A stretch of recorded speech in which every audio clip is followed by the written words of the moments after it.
Hi friends, welcome to my channel. ఇవాల్టి special recipe bread roles. ఎంతో టేస్టీగా ఉండే ఈ బ్రెడ్ రోల్స్ చేసుకోవడానికి ఇంట్లో బ్రెడ్ ఇంకా బంగాళాదుంపలు ఉంటే చాలు. ఈ బ్రెడ్ రోల్స్ని ఈవినింగ్ స్నాక్గా చాలా సింపుల్గా తక్కువ టైంలోనే చేసుకోవచ్చు. ఇంకా లేట్ చేయకుండా ఈ బ్రెడ్ రోల్స్ని ఎలా చేయాలో చూసేద్దాం.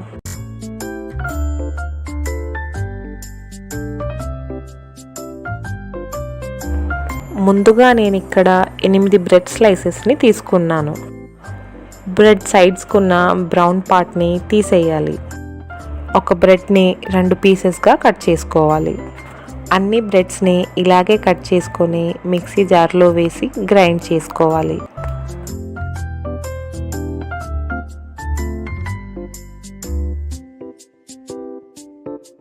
బ్రెడ్ సైడ్కున్న బ్రౌన్ పార్ట్ని తీసాం కదా, అది కూడా మిక్సీ జార్లో వేసి గ్రైండ్ చేసుకొని పక్కన పెట్టుకోవాలి. ఉడికించుకున్న 3 బంగాళాదుంపలని స్మాషర్తో మెత్తగా స్మాష్ చేసుకోవాలి.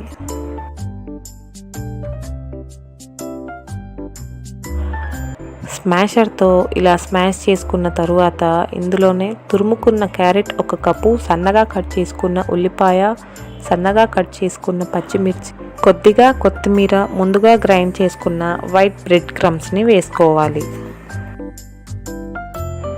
టీ స్పూన్ ఉప్పు, టీ స్పూన్ కారం, కొద్దిగా జీలకర్ర, టీ స్పూన్ ధనియాల పొడి వేసుకొని కలుపుకోవాలి.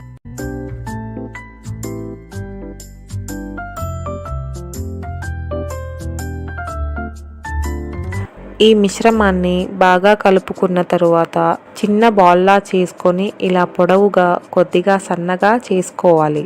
ఒక బౌల్లో 2 టేబుల్ స్పూన్ల మైదా వేసి కొద్దిగా నీళ్లు పోసి ఇలా పల్చగా కలుపుకోవాలి. ఆలూ స్టఫింగ్ని ఇందులో ముంచి మనం ముందుగా గ్రైండ్ చేసుకున్న బ్రౌన్ బ్రెడ్ క్రమ్స్లో వేసుకొని రోల్ చేసుకోవాలి. మిగిలిన వాటిని కూడా ఇలాగే చేసుకోవాలి. ఈ రోల్స్ని కొద్దిగా సన్నగానే చేసుకోవాలి. మరీ మందంగా చేసుకున్న డీప్ ఫ్రై చేసేటప్పుడు సరిగ్గా ఫ్రై అవ్వవు, లోపల కొంచెం పచ్చి పచ్చిగానే ఉండిపోతుంది. ఇలాగా అన్నీ చేసి పక్కన పెట్టుకోవాలి. ఇప్పుడు ప్యాన్లో డీప్ ఫ్రైకి సరిపడా ఆయిల్ వేసుకోవాలి. ఆయిల్ బాగా వేడయ్యాక బ్రెడ్ రోల్స్ని ఒక్కొక్కటిగా వేసుకోవాలి.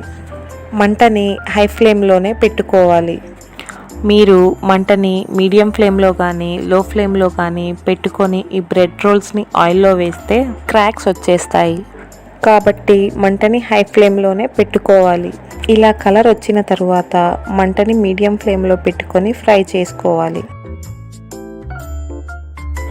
అంతేనండి, ఈ బ్రెడ్ రోల్స్ని చేసుకోవడం ఎంత సింపుల్గా అయిపోయిందో చూశారు కదా.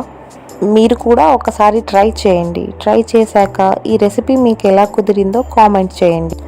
ఇంకా ఒక లైక్ చేసి షేర్ చేసి మర్చిపోకుండా మన ఛానల్ని సబ్స్క్రైబ్ చేసుకోండి.